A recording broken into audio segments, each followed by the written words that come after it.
guys, Assalamualaikum semua. Pernah tak korang apabila rasa tangan anda lenguh? Siapa kat sini pernah mengalami yang buatkan jantung anda berdegup kencang? Mesti ada yang pernah kan?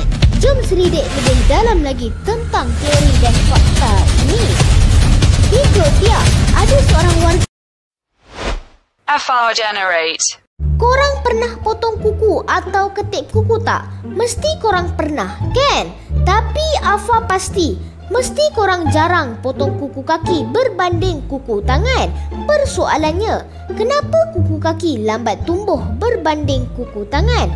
Tapi sebelum tu, Afa nak bagi tahu belum ada fakta dan teori yang jelas tentang persoalan ini. Ini hanyalah teori, bukan fakta.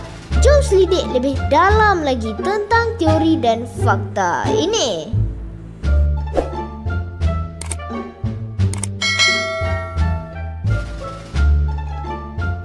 Sebenarnya kuku tangan dan kuku kaki ini sama saja. Ia hanya berbeza pada kadar pertumbuhan saja. Di kuku juga ada beberapa bahagian yang penting seperti plat kuku.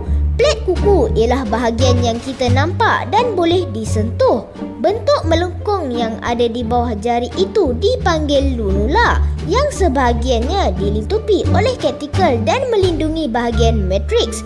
Ada beberapa faktor yang menyebabkan benda ini berlaku. Faktor pertama adalah peredaran darah.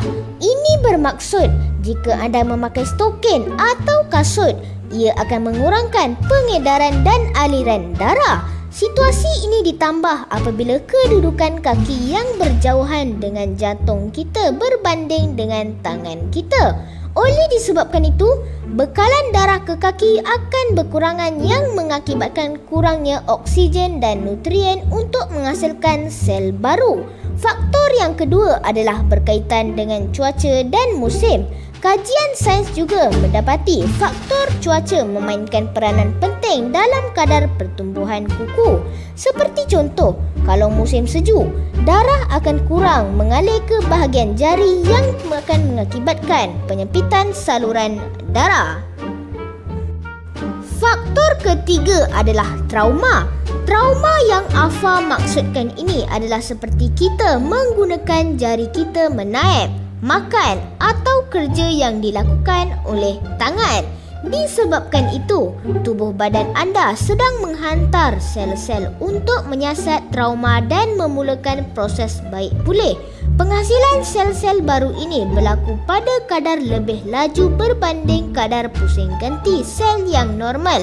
Contohnya, jika siku anda terhentak pada suatu permukaan yang keras, dalam selang beberapa minit, bahagian yang kena hentakan itu bengkak dan lebam. Faktor keempat ialah akibat usia. Apabila kita semakin meningkat dewasa, kapilari dan salur darah akan menjadi kurang efisien, mengakibatkan aliran darah berkurang ke hujung anggota. Kajian mendapati pertumbuhan kuku akan lebih perlahan tahun demi tahun dan berkurang sehingga 30%. Saintis pun belum dapat jawapan yang tepat. Afa ada satu soalan. Di antara keempat teori tadi, mana satu yang korang rasa lebih logik? Jawapan korang bolehlah komen di bawah.